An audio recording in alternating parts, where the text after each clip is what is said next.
저희가 다윗과 골리앗이라고 하는 큰 제목을 가지고 4주에 걸쳐서 함께 말씀을 나누고 있습니다. 오늘은 약점에도 유리한 것이 있다, 이런 제목으로 말콤 글래드웰의 다윗과 골리앗이라고 하는 그런 책을 제가 읽고 신앙적으로 재해석해서 우리가 함께 말씀을 나누고 있는 중입니다. 연약함에 강함이 있다, 성경이 말씀하시는 것이죠. 우리가 약할 때 강함 주시는 그런 하나님에 대해서 우리가 신앙을 고백합니다. 그런데 세상적인 사람들도 약점에도 강한 것이 있다, 이렇게 우리에게 이야기를 해줍니다. 여러분 혹시 언더독이라고 하는 말을 들어보셨습니까?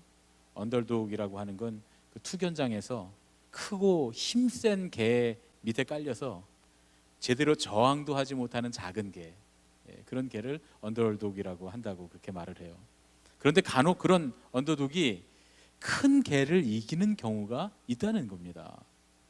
큰 개가 아무래도 턱 힘도 좋고 이빨도 무시무시하고 또 완력도 센데, 그런 보통 큰 개들이 싸우는 방식으로가 아닌 전혀 다른 자신만의 방법으로 작은 개들이 큰 개를 이기는 경우가 더러 있다고 그렇게 이야기합니다. 그런데 이런 일은 이런 투견장 같은 데서만 일어나는 게 아니라 사실 저는 좀 그런 걸 별로 안 좋아해요. 투견이라든가 뭐 투우라든가 이런 거 좀 짐승들끼리 이렇게 싸우게 만들어 놓고 하는 걸 별로 좀 이게 좀 끔찍해서 좋아하지 않는데, 사실 우리 사람들의 삶 가운데서도 이런 일들이 간혹 일어납니다. 실제로 우리가 스포츠나 드라마, 영화를 보다가 깊은 감명을 받는 경우가 그런 경우죠. 엄청나게 큰 개와 작은 개가 둘이 싸움이 붙었어요. 여러분 누구를 응원하시겠습니까? 예. 엄청나게 축구 잘하는 팀이랑 저 아프리카에 이름도 없는 작은 팀이 둘이 축구 경기를 합니다. 막 5대0으로 지기 시작했어요. 자, 누구를 응원합니까? 그러면 제가 예전에 그 토고라고 하는 아프리카, 서부 아프리카의 나라를 저희가 후원을 하고 또 선교를 했거든요. 그런데 월드컵 때 우리나라가 그 토고라고 하는 나라와 둘이 예선 그 월드컵에서 본선에서 붙었던 적이 있습니다. 경기했던 적이 있었잖아요. 그때 저희가 그 토고 나라에 그 후원했던 그거를 제가 직접 그 스타렉스에 뭐 축구공도 실어서 보내고 또 학용품도 실어서 보내고 그랬는데, 거기 그 토고의 나라 소개를 하는데 아이들이 막 공 차면서 막 운동장에서 뛰는 장면이 나오는데 제가 보낸 공이에요. 그 공이 제가 싸서 보낸 공 차는데 마음이, 우리나라랑 둘이 싸우니까 우리나라가 이겨야 되는데 자꾸 토고를 응원하게 되는 거예요. 그때 우리나라가 이겼거든요. 이겼는데 자꾸 그 나라를 응원하게 되더라고요. 우리의 마음이 늘 그렇지 않습니까? 쿨러닝이라고 하는 영화가 있어요. 영상 잠깐 보시면 이런 영화인데 꽤 오래된 영화입니다. 제가 학생 시절에 봤던 영화인데 아주 감명 깊게 봤던 영화입니다. 자메이카의 봅슬레이 선수들의 이야기를 그린 영화인데, 사실 자메이카는 뜨거운 나라이기 때문에, 여름만 있는 나라이기 때문에 봅슬레이는 어림도 없는 얘기입니다. 썰매를 어떻게 탑니까? 얼음이 없는데요. 그래서 이 얼음 썰매인 봅슬레이를 탄다고 하는 건 정말 말도 안 되는 얘기인데, 이 저 4명의 선수들이 원래는 육상 선수입니다. 육상 단거리 선수들인데, 여러분 아시는 바와 같이 자메이카는 그 육상 선수들이 굉장히 잘 달리기 때문에 뭐 세계 신기록도 내고, 또 잘 아시는 것처럼 단거리 100m, 200m, 400m, 뭐 계주 이런 데서 굉장히 두각을 나타내는 선수들이 많기 때문에 올림픽에 국가대표로 나가고 싶은데 나갈 기회가 없는 거예요. 그러다가 우연히 올림픽은 여름에만 하지 않는다는 걸 이 친구들이 알게 됩니다. 겨울에도 동계올림픽이라는 게 있다. 그래서 동계올림픽에 나가려고 보니까 할 수 있는 게 저 썰매밖에 없는 거예요. 달려가다가 그냥 올라타기만 하면 되니까. 그래서 저렇게 막 나무로 썰매를 만들어서 잔디밭에서 언덕에서 막 떨어지고 굴르고, 저렇게 화장실 욕조에 앉아갖고 같이 막 연습을 하고 그렇게 연습을 합니다. 이 상카, 주니어, 율, 데니스라고 하는 4명의 육상 선수들이 봅슬레이 경기에 도전을 합니다. 썰매도 하나 없으니까 이거 어떻게 올림픽에 나간다는 게 말이 안 되는데 좌충우돌하다가 어쨌든 결국 동계올림픽에 국가대표로 나가게 됩니다. 동계올림픽에 자메이카 선수가 나간다고 하는 건 자메이카 역사 이래에 없는 그런 일이었는데, 그런 일이 일어나게 됩니다. 여러분, 이게 영화지만 실제로 있었던 일이에요. 그런데 그렇게 해서 가까스로 국가대표에 나가게 됐는데, 이제 대회에 나가서야 처음으로 얼음 썰매를 타보는 거예요. 그런데 안타까운 건 그 얼음 썰매를 타고 내려가다가 그만 완주도 하지 못하고 썰매가 뒤집어져 버립니다. 그런데 이 영화의 가장 감동적인 명장면이 여기서 나옵니다. 4명의 선수가 갑자기 벌떡 일어나더니 썰매를 넷이서 어깨에 매더니 결승점까지 걸어가는 거예요. 그 장면이 굉장히 감동적입니다. 모든 사람들이 다 완주도 못했는데 마치 금메달을 딴 것처럼 모든 사람들이 다 일어서서 기립박수를 치고 환호하고 격려를 해줍니다.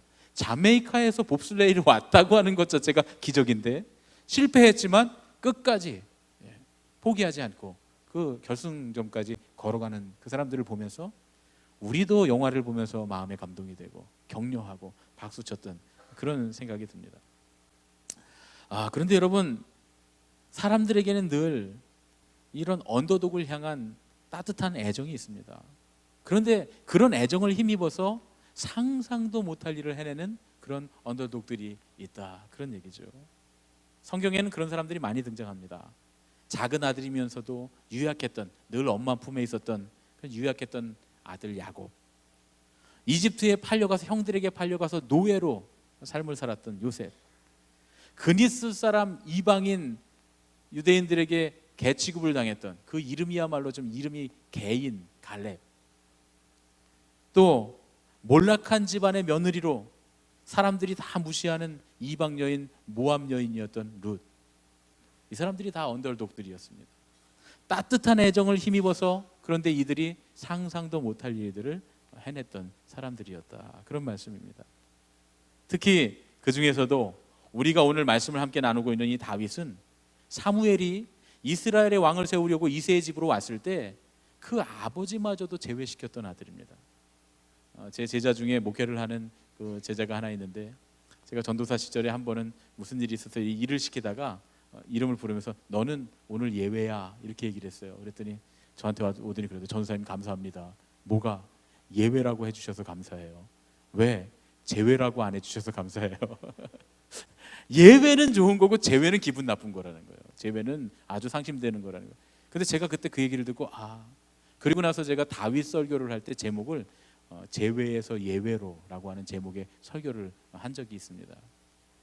그런데 여러분, 안타깝게도 다윗은 예외가 아니었습니다. 다윗은 그 아버지가 제외한 아들이었습니다. 그런데 그 관심 밖에 있었던 제외됐던 아들, 그 언더독 다윗이 골리앗을 이기는 일이 오늘 일어났습니다. 세상에는 강자와 약자가 있습니다. 골리앗과 다윗이 늘 있습니다. 그런데 놀라운 일은 가끔 다윗이 골리앗을 이긴다는 거예요.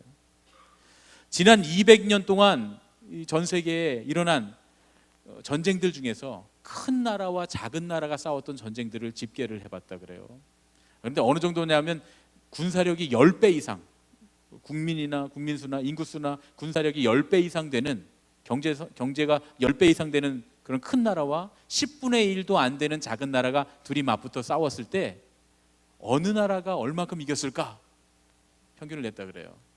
우리가 생각하면 10배 이상인데, 군사력이 10배 이상인데 당연히 100% 큰 나라가 이겼을 것이다, 이렇게 우리가 예상을 해볼 수 있습니다. 그런데 놀랍게도요, 거의 100% 확률로 큰 나라가 이겼을 것 같지만, 왜냐하면 10배라고 하는 차이는 어마어마한 차이기 때문에 그렇죠. 그런데 실제 정답이 놀랍습니다. 정치학자인 이반 아르겐토프트라고 하는 사람이 몇 년 전에 계산한 결과는 71.5%였습니다. 그 말은 무슨 말이냐면 3번 싸워서 2번만 큰 나라가 이겼다는 거예요. 10배 차이인데도 말이죠. 그러니까 10분의 1의 작은 나라가 3번 중에 1번은 싸워서 이겼다는 거예요. 이게 놀라운 일입니다. 근데 그 다음에 이 아르겐토프트가 약간 다른 질문을 해요. 강대국과 약소국 사이의 전쟁에서 약소국들이 다윗이 한 것처럼, 우리가 지난주에 말씀드렸잖아요. 다윗은 투석병인데 원래는 이렇게 중보병끼리 싸워야 되는데 다윗이 돌 들고 나왔다고, 이거는 전혀 없었던 색다른 방법이었다 그랬잖아요. 근데 그런 방법으로 약소국이 싸웠을 때, 강대국이 싸우자는 방식이 아닌 약소국 자기만의 방식으로 싸웠을 때 약소국이 얼마나 이겼을까요? 놀랍습니다. 63.6%까지 승률이 올라간다. 다시 말해서 약소국들이 10분의 1도 안 되는 나라가 자기만의 방법으로 싸울 때는 3번 싸우면 2번 이겼다는 거예요. 오히려 뒤집혔습니다. 그 대표적인 예가 아마 우리 여기 계신 분들 중에 아시는 분들이 많이 계실 텐데, 중년 이상 되셨으면 다 한번 보셨을 만한 영화입니다. 아라비아의 로렌스라고 하는 영화, 여러분 보셨습니까? 아라비아의 로렌스. 토요 명화 옛날에 주말의 명화에 나오던 거 저도 옛날에 그 영화를 봤는데요. 사막에서 저 베두인들이 싸우는 건데 참 재밌는 영화였습니다. 그런데 여러분 저것이 실화잖아요. 실화. 이 로렌스라고 하는 사람이 아라비아의 그 베두인들을 데리고 터키와 전쟁하는 그런 내용입니다. 터키군은 지금도 터키는 막강한 나라입니다. 그 당시에 터키는 아주 정말 가공할 만한 최신의 군대를 보유하고 있었습니다. 비행기에 탱크에 뭐 대포에 없는 것이 없는 미사일에 없는 것이 없는 그런 나라였는데 그에 반대로 로렌스와 이 아랍군은 말 그대로 제멋대로인 베두인족이었습니다. 베두인족 그냥 베두인족 속 몇 명이었어요. 훈련된 부대가 아니라 그냥 유목민이었습니다. 유목민. 그런데 이 사람들이 자신만의 방법으로 터키와 전쟁을 해 나갑니다. 이 베두인족들 로렌스의 군대에는 무기가 없었어요.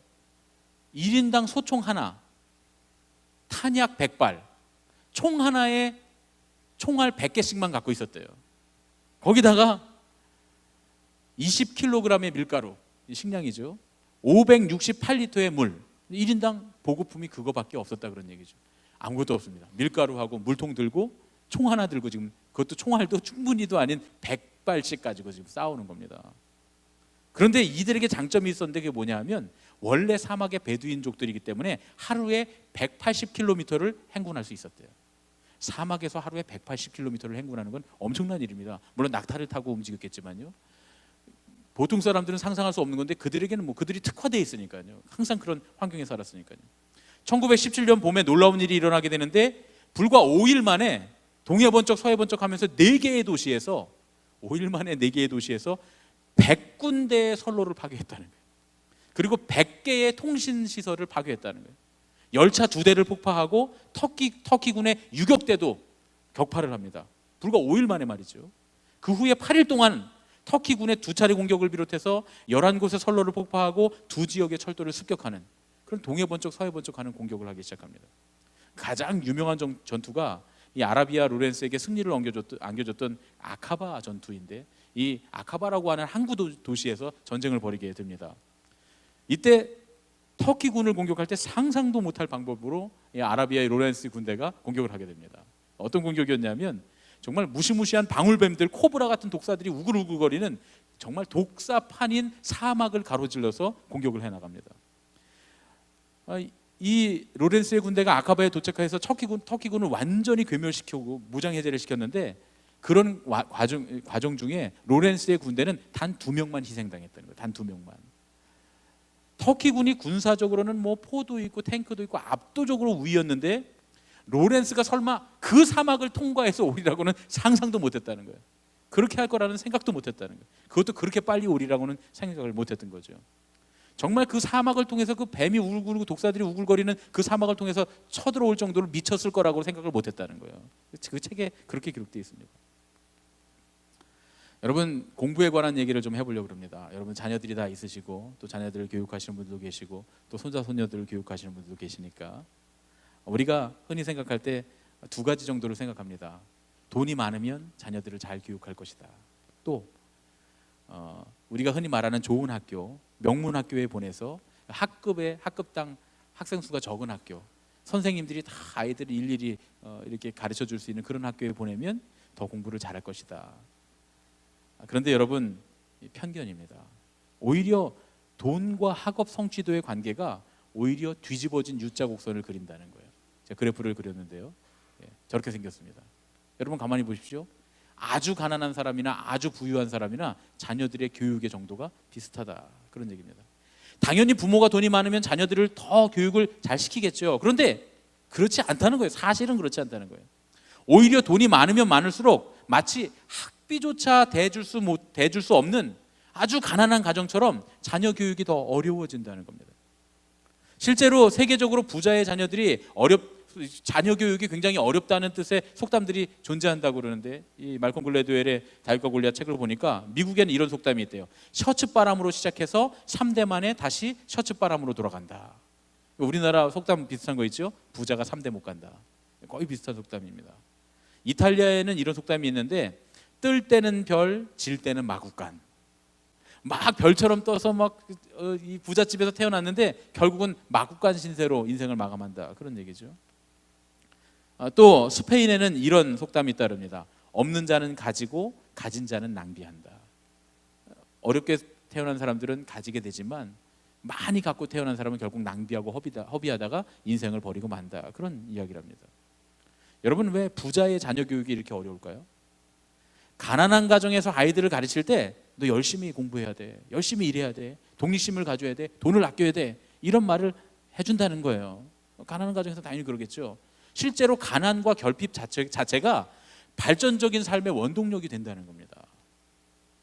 그런데 부자들의 자녀들에게는 이런 원동력 자체가 없다는 거예요. 왜냐하면 가난한 건 정말 그렇기 때문에 너 공부 안 하면 우리가 너 도와줄 수 없어. 방법이 없어. 이 가난해서 이겨낼 방법이 없어. 그러면 아이들이 받아들이는 거예요. 아, 그렇구나, 내가 공부해야 되는구나, 열심히 살아야 되겠구나, 성실하게 살아야겠구나 말이죠. 심리학자인 제임스 그러브먼이라고 하는 사람이 뭐라고 얘기했냐면, 부유함은 그 안에 파괴의 씨앗을 품고 있다, 이렇게 말합니다. 부모가 한계를 설정해야 되는데 부자들에게는 이 점이 가장 어렵다는 거예요. 자녀가 쓸모없거나 바람직하지 않은 물건을 사달라고 애를 쓸 때 애들이 필요 없는 거 사달라고 그러잖아요. 그리고 뭐 바람직하지 않은 너무 비싼 거나 너무 필요 없는 것들을 사달라고 할 때 그때 안 돼, 못 사, 그럼 간단하다는 거예요. 우리 집 돈이 없어. 우리 엄마 아빠가 너에게 이런 것까지 사줄 수 있는 여유가 없어. 이건 너한테 필요 없는 거고 또 필요 없을 뿐만 아니라 필요해도 우리가 사줄 수 없어 하면 간단하다는 거예요. 아, 엄마 아빠가 돈이 없구나, 못 사주는구나. 그 아이가 수긍을 한다는 거예요. 그런데 부자들은 그렇게 말을 할 수가 없다는 거예요. 말하는 순간 거짓말이 되기 때문이죠. 그럼 아이가 그런다는 거예요. 아빠, 엄마 벤츠에 BMW 끌고 다니잖아. 예. 그러면 어떻게 얘기해야 되냐? 부모가 안 돼, 안 사줘. 안 돼, 사줄 수가 없어. 못 사줘가 아니라 안 돼, 안 사줘가 된다는 거예요. 그러면 어떻게 해야 되느냐? 사줄 수는 있는데 왜 사주지 않는지에 대한 정당한 이유를 아이에게 댈 수 있어야 된다는 거예요. 예. 그래, 사줄 수 있어. 하지만 엄마 아빠가 사주지 않을 거야. 왜냐하면 이건 우리가 생각하는 가치에 맞지 않는 물건이야. 그럼 그때부터 심각해집니다. 우리가 생각하는 가치가 뭔지를 가르쳐 줘야 돼요. 그리고 그것이 왜 우리가 생각하는 가치가 맞지 않는지를 설명을 해줘야 되는데, 더더군다나 이 아이가 우리가 생각하는 가치에 긍정을 해야 되는 거죠. 그리고 그 가치에 따라서 사주지 못한다는 것, 부모의 그런 원칙에 대해서 또 동의를 해야 된다는 거예요.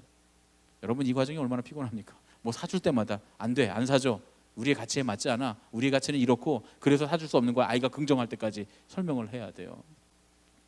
제가 아는 사람 중에 그런 거 설명 끝까지 하는 사람 하나 있긴 있습니다만, 이게 얼마나 피곤한 일입니까? 매일 그거에. 그러니까 부자면 부자일수록 자녀 교육이 더 어렵다는 거예요.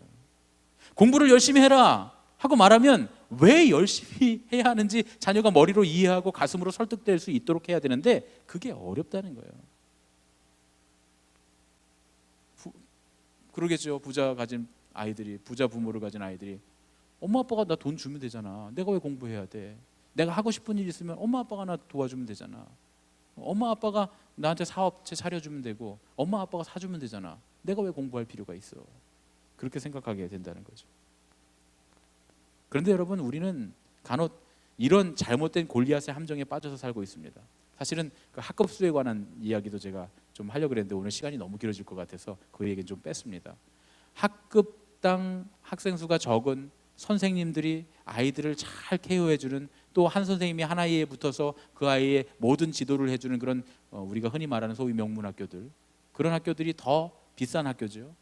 등록금이 비싼 학교들, 그런 학교 아이들이 공부를 더 잘하고 학업 성취가 높을 것 같지만 마찬가지로 그것도 아까와 같은 거꾸로 된 U자 곡선을 그리게 됩니다. 우리가 생각할 때는, 우리가 생각하는 좋은 학교는 사립 명문, 학급당 학생 수가 적은 학교입니다. 우리가 생각하는 좋은 교육 환경은 부모가 부자여야 합니다. 그런데 이것은 골리앗의 함정이라는 거예요. 거대하고 힘은 세지만 전투에 아주 적합화된 것 같지만 결국 다윗이 던진 것과 같은 날아오는 돌멩이 하나에는 그저 거대한 표적이 될 수밖에 없다는 겁니다. 어느 순간 다윗 같은 녀석 하나가 나타나서 돌멩이를 집어 던지면 우리 아이가 그렇게 자란 아이는, 골리앗처럼 자란 아이는 금방 무너지고 마는 그런 결과를 만들게 된다, 그런 얘기입니다. 이 책에 보면 아웃사이더의 자아관념에 관한 얘기가 나오는데, 큰 물고기 작은 연못 효과라는 게 있습니다. 또 반대로 작은 물고기 큰 연못 효과도 있습니다. 예를 들어서 어떤 학생이 고등학교에서 전교 최상위권에 있었습니다. 전교 1등을 했죠. 그런데 그 학생이 명문대학교에 들어갑니다. 그런데 가보니까 그 학교에는 가장 똑똑한 엘리트들이 다 모여 있습니다. 제가 예전에 저 시골에선 저희 그래도 공부를 잘해서 전교에서 그래도 1, 2, 3등 안에 들어서 제 친구들, 친한 친구들이 다 좋은 학교들을 갔습니다. 뭐 저희는 경기도에 있는 시골 학교였으니까 경기도에 있는 뭐 부천고라든지 저 수원에 있는 수성고라든지 이런 뭐 경기도에서 유명하다고 하는 학교들이 갔어요. 저도 이제 유학 갔다가 나중에 돌아온 케이스지만 제 친구 중에 하나가 부천고를 간 친구가 있는데 저희가 한 달 만에 오랜만에 뭉쳐서 얘기를 하는데 제 친구가 그 얘기 하더라고요. 태연아, 우리 학교엔 바보가 없어. 제가 되게 굉장히 충격받았습니다. 그렇겠죠. 공부 잘한다는 애들만 시험 봐서 들어갔으니 바보가 있을 리가 있습니까? 그래도 우리가 초등학교, 중학교 다닐 땐 시골이고 그러니까 막 코 흘리는 아이도 있고 수업 시간에 오줌 싸는 아이도 있고 또 뭐 저처럼 좀 이렇게 독특하고 괴팍한 애들도 있고 말이죠. 그런데 가보니까 전부 다 안경 쓰고 공부만 하는 애들 말이에요. 얼마나 충격적인지 모릅니다. 제가 우리 아들을 이 서울로 데리고 왔더니 철원에 있다가 티 없이 자라다가 그래도 자기가 좀 어느 정도 공부도 잘하고 남들보다 좀 잘한다고 생각했다가 여기 와서 충격받은 게 아빠 다 잘해. 그러니까 고등학교에서는 1등을 했는데 명문대학교에 모여보니까 다 잘하는 거예요. 그러니까 항상 자기가 있던 상위권에 머물지 못하는 겁니다. 결국 그런 학생들만 다 모아놨으니까 결국 중위권이나 하위권에 머무르게 되는 거죠. 그렇다고 해서 이 학생이 뛰어난 엘리트가 아니냐? 그렇지는 않습니다. 왜냐하면 그 전국에 있는 그 학과의 학생들을 다 모아보면 그래도 이 친구는 1% 안에 드는 아주 유능한 학생이에요. 천재 중에 천재이겠죠. 그런데 그 학급에서는 중하위권이다, 그런 얘기죠. 그러니까 상대적인 박탈감에 시달리게 되고 결국 자기가 좋아하는 일을 포기하게 되고 한다고 하더라도 좋은 성과를 이루지 못하게 된다. 이게 바로 작은 물고기 큰 연못 효과입니다. 큰 연못에 넣어놓으니까 물고기가 제법 컸는데 연못이 크다 보니까 물고기가 작아 보이게 되는 그런 효과가 나타나게 된다, 그런 얘기죠. 큰 물고기 작은 연못 효과는 반대 경우입니다. 조금 전에 그 학생이 전교에서 1등을 했는데 뭐 가정 형편 뭐 이런저런 이유로 인해서 뭐 서울에 갈 수 없고 뭐 지방에 집 가까운 데 다녀야 되고 그래서 어쩔 수 없이 이제 중위권 혹은 중하위권 학교에 들어갔다고 여러분 생각해 보십시오. 소위 인류 명문대가 아닌 보통 학교에 입학했을 경우에 오히려 훨씬 더 많은 성과를 낼 수 있다는 거예요. 이 이론은 심리학자인 허버트 마시라고 하는 사람이 만들어낸 건데 그 연구에 의하면 대부분의 학부모와 학생들이 잘못된 근거를 가지고 학교를 선택한다는 거예요. 많은 사람들이 학문적으로 선별된 학교에 가는 것이 좋을 것이라고 생각하지만 그것은 잘못된 판단이다, 정확하게 이렇게 말합니다. 엘리트 학교에 입학하는 건 대부분의 학생들의 자존감에 좋은 영향을 미치지 않고 우리가 생각할 때 좋은 명문대학에 입학했으니까 이렇게 자존감이 높아질 것 같지만 오히려 반대의 결과를 만든다는 거예요. 자존감에 큰 타격을, 악영향을 미치게 된답니다. 실제로 미국의 경우에 그 경제학 박사과정 최고위 박사 과정을 살펴보면 하버드나 예일대 같은 최상위권 학생들, 그 학생들이 세계 최고의 학교의 최고 과정까지 올라왔지만 그러니까 거기서 사실은 꼴찌를 해도 세계에서 최고인 학생이죠. 거기서 꼴찌를 해도 세계 최고입니다. 그러나 상위 15%를 제외하고는 85% 학생들이 굉장히 박사학위 결과물이 현격하게 저조하다는 거예요. 어디가 훨씬 좋으냐? 미국 내 30위권 이하에 있는 학교들, 거기에 속해 있는 학생들 중에 그 학과의 1% 학생들이 오히려 세계 최고의 학교의 85% 학생들보다 훨씬 더 좋은 성과를 냈다는 거예요. 이거 통계입니다. 이런 예가 세계 미술사에도 있습니다. 여러분 피사로, 모네, 르누아르, 세잔, 드가 아주 굉장히 좋아하는 저는 이제 이 인상파 화가들을 되게 좋아합니다. 색채가 화려하고 빛을 참 아름답게 써서 인상파 화가들을 좋아하는데 벌써 이 사람들 얘기를 하니까 막 그 부인들이 모자 쓰고 이렇게 치마 팔랑팔랑 입고 양산 들고 다니는 그런 그림들 생각나시잖아요. 또 뭐 이렇게 발레하는 어린이들 막 이런 그림들이 생각납니다. 아주 훌륭한, 지금은 뭐 유명한 박물관마다 전부 다 앞다투어 전시하는 명작들의 작가들입니다. 그런데 이들이 활동하던 1860년대에 이 사람들 극도로 가난한 생활을 면치 못했다는 거예요. 모네가 얼마나 빈털털이었는지 모네가 굶어 죽을까 봐 르누아르가 빵을 사들고 간 적이 있다는 거예요. 그럼 우리가 생각해요. 르누아르는 좀 잘 살았구나. 아니요. 르누아르는 우편을 보내야 되는데 우표 살 돈도 없었대요. 그렇게 가난하게 살았습니다. 그 이유가 뭐냐면 살롱이라고 하는 그 이 전시장 중심의 미술 활동 때문이었습니다. 당시에는 그림만 잘 그려도 엄청난 부를 누릴 수 있었습니다. 이 살롱이라고 하는 골리앗만 통과하면 말이죠. 그런데 이 살롱이라고 하는 건 뭐냐면 화가들이 꼭 전시해야 되는 전시관인데 이 살롱에 심사위원들이 있는 거예요. 심사위원들이 자기들이 원하는 그런 은유라든가 그 안에 어떤 뜻이 숨어 있어야 되고 어떤 색채를 써야 되고 심지어는 액자까지 규격을 정해줬다는 거예요. 그래서 그것에 맞게 그림을 그리게 해놓고 자기들이 마음대로, 여기는 뭐 정치적인 것도 많이 반영됐겠죠. 그래서 이 인상파 화가들한테 지금 로비를 해라 막 이런 요구들도 많이 있었다 그래요. 그런데 이들이 그렇게 해서 자기들이 구미에 맞는 그림들을, 자기 구미에 맞는 사람의 그림들을 전시장의 가운데 제일 눈높이에 맞는 곳에 설치를 해놓습니다. 그럼 그런 것들은 날개 돋친 듯이 팔려나가고 그런 사람들은 부자가 됐다는 거예요. 그런데 실제로 이 르누아르나 그 인상파 화가들의 그림들은 그 규격을 맞추지 않고 이 사람들하고 로비를 하지 않으니까 지붕 밑에 있었다는 거예요. 이렇게 큰 높은 지붕인데 저 꼭대기에 달려 있는 거예요. 보이지도 않는 곳에요. 그렇게 달려 있었다는 거예요. 그리고 아예 그나마도 그림이 그렇게 걸려 있으면 다행인데 비평 과정에서 아예 그냥 그 자리에서 쓰레기통에 버리는 그림들이 많았다는 거예요. 그 화가들이 너무 자존심이 상해서 그냥 쓰레기통에 자기 그림이 처박히면 자살하는 경우도 많이 있었다 그래요. 르누아르나 또 바지유, 모네 이 사람들의 그림이 통과하지 못하고 쓰레기통에 그냥 버려지는 사건이 일어나게 됩니다. 굉장히 기분이 나빴어요. 자기들은 정말 최선을 다해서 열심히 멋있게 그림을 그렸는데, 그래서 1868년에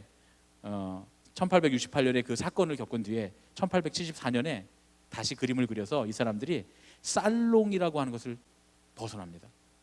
자기들만의 집을 하나 구해서 자기들만의 전시회를 엽니다. 여기는 경쟁도 없고 심사도 없고 메달도 없고 모든 예술가들이 다, 이 사람들은 뭐 다 자기들 동료들이니까 자기들끼리, 그래서 세잔, 드가, 모네, 피사로, 르누아르, 알프레드 시슬리 이 6명이 165점을 이렇게 그 집을 하나 빌려서 전시를 하게 됩니다. 모든 사람들이 다 공평하게 볼 수 있도록 말이죠. 그런데 첫날에만 175명, 한 달 동안에 3,500명의 사람들이 전시회를 관람했다는 거예요. 그리고 나서 이제 엄청난 그런 사회적인 반향을 일으키게 되는데, 이 전시회가 좋은 평가만 받은 건 아닙니다. 외부로부터 경멸을 받기 시작했다는 거예요. 공격을 받고요. 그런데 그럼에도 불구하고 여론에 연연하지 않고 사람들이 뭐라 그러든 계속 이 활동을 펼쳐나갑니다. 그래서 지금 우리가 좋아하는 인상파라고 하는 화풍이 생겨나게 됐다, 그런 얘기죠. 큰 물고기 작은 연못의 선택에는 반드시 뒤따르는 부분이 있는데, 그게 뭐냐면 외부의 경멸입니다. 사람들이 무시한다는 거예요. 아이, 니까지 게 뭘 해? 너희들이 뭘 해? 한국에는 큰 교회도 많고 훌륭한 목사님도 많고 큰 기업의 회장님들 다니는 교회도 많은데 강서구의 구석에 있는 교회가 뭘 해? 그럴 수 있다는 거예요. 그런데 여러분, 중요한 건 예수님도 그러셨어요. 나다나엘이, 심지어 예수님의 제자였던 바돌롬의 나다나엘이 뭐라 그럽니까? 나사렛에서 무슨 선한 것이 날 수 있겠냐고 예수님을 경멸하고 조롱하잖아요. 그러나 외부의 경멸이 있지만 내부에 있는 사람들이 서로 환대하는 작은 연못은 그런 거라는 거예요. 그곳에서 공동체와 우정으로부터 나오는 지원을 마음껏 누리고, 또 혁신이 있고 개성이 있어도 누구도 눈살을 찌푸리지 않는, 용납해주는 그런 작은 연못 안에 기적이 일어난다는 겁니다. 우리 교회가 그런 교회가 됐으면 좋겠습니다. 지난 화요일날 우리가 함께 모여서 그런 얘기들을 나눴어요. 누구의 의견도 잘못됐다고 하지 않고 정반대의 의견이지만 다 서로 함께 들어주고, 물론 그 과정이 쉬운 과정 아니고 힘든 과정이지만, 그리고 또 우리가 무언가를 바꾸고 무언가 새로운 걸 만들어낼 때 서로 비난하거나 경멸하거나 잘못됐다고 하지 않고 용납해주고 받아줄 수 있는 그런 작은 연못이 됐으면 참 좋겠습니다. 우리가 새벽마다 기도합니다. 하나님, 우리 하늘빛 교회가 한국 교회를 견인할 수 있는, 지역 사회를 견인할 수 있는 교회가 되게 해 주십시오. 지금 땅바닥에 떨어져 있는 주님의 이름을, 교회의 명성을 다시금 제자리 원위치시킬 수 있는 그런 교회가 되게 해 주십시오. 흔히 큰 연못이라고 하는 교회들이 요즘 얼마나 사회적인 지탄을 받고 어려움 당하고 있습니까? 누군가 그 일을 해야 한다면 하나님 우리 교회가 작은 연못이 돼서 우리 교회가 함께 공동체성과 우정과 사랑을 나누며 서로를 잘못했다고 하지 않고 서로의 개성과 혁신을 품어주면서 용납해주는 그런 교회가 돼서 하나님 우리 교회가 작은 연못이 되어서 골리앗을 이기는 다윗이 되게 하여 주시옵소서. 여러분, 우리가 나는 이런 데 있을 사람이 아닌데 이런 생각들이 얼마나 우리를 힘들게 합니까? 나는 왜 하필 하나님 이런 곳에 두셨을까? 그런 마음이 든다면, 혹시나 여러분의 삶 가운데 그런 마음이 든다면 여러분 속상해하지 마십시오. 하나님이 우리를 작은 연못에 보내신 줄로 믿습니다. 우리의 가정이 작은 연못이 되어야 됩니다. 비록 작지만 뭐 대단한 거 있는 가정은 아니지만 우리 가정이 서로 사랑을 나누고 우정을 나누고 서로의 개성과 서로의 혁신을 존중해주고 용납해주는 그런 가정이 돼. 서로 박수 쳐주는 그런 가정이 되면 비록 세상 사람들 보기에는 대단한 거 하나도 없지만 그러나 골리앗을 이기는 다윗이 될 줄로 믿습니다. 우리가 속해 있는 속회가, 우리가 속해 있는 공동체가, 우리가 헌신하고 봉사하는 곳이, 우리가 속해 있는 이 교회가 비록 세상 사람들 보기엔 대단한 것 같지 않지만 그러나 우리가 우리 안에 작은 연못을 만들어 간다면 그러면 그 다윗이 골리앗을 이기고 세상을 깜짝 놀라게 하는 그런 역사가 있게 될 줄로 믿습니다. 여러분, 하나님은 왜 허우대 멀쩡한 형들이 아닌 아버지도 포기한 제외된 말제 아들 다윗을 선택하셨을까요? 다윗은 왜 예루살렘이 아니라, 예루살렘 정치 1번가 예루살렘이 아니라 세상에서 상실하고 찢기고 버림받은 사람들이 모인 그 유다 광야의 그 사막의 돌굴에서, 아둘람굴에서 자기 정치 인생을 시작했을까요? 예수님은 왜 마구간에서 태어나셨을까요? 왜 예수님은 그 무식한 갈릴리 어부들, 사람 구실 못하는 죄인들, 사람들이 손가락질하는 죄인들과 함께 사역을 시작하셨을까요? 큰 물고기 작은 연못, 비록 사람들에게 무시당하지만 그러나 그 안에 공동체의 존경과 우정과 사랑으로부터 나오는 모든 지원을 누릴 수 있고 혁신이 있고 개성이 있어도 누구도 하나 눈살을 찌푸리지 않고 용납해주는, 격려해주는 그런 장소, 우리가 그 작은 연못을 소망해야 될 줄로 믿습니다. 거기가 바로 우리가 골리앗을 이기는 곳입니다. 고린도후서 4장의 말씀을 읽고 오늘 말씀을 마치려고 합니다. 우리가 이 보배를 질그릇에 가졌으니 이는 심히 큰 능력은 하나님께 있고 우리에게 있지 아니함을 알게 하려 함이라. 우리가 사방으로 우겨쌈을 당하여도 쌓이지 아니하며 답답한 일을 당하여도 낙심하지 아니하며 박해를 받아도 버림받지 아니하며 거꾸로 뜨림을 당하여도 망하지 아니하고 우리가 항상 예수의 죽음을 몸에 짊어짐은 예수의 생명이 또한 우리 몸에 나타나게 하려 함이라. 나는 이런 데 있을 사람이 아닌데, 이런 환경, 더 좋은 환경이 있었으면 좋겠는데 나는 왜 이런 환경 속에 살고 있을까? 그렇게 고민하고 있다면 사랑하는 여러분, 오히려 하나님이 우리를 작은 연못에 두신 줄로 믿습니다. 좋은 일입니다. 그것이 하나님의 은혜입니다. 우리는 우리의 작은 연못에서 존경과 우정과 사랑을 나누고 우리의 혁신과 개성을 모두 함께 용납해주고 결국 우리가 골리앗을 이기고 이 땅의 새벽을 깨우게 될 줄로 믿습니다.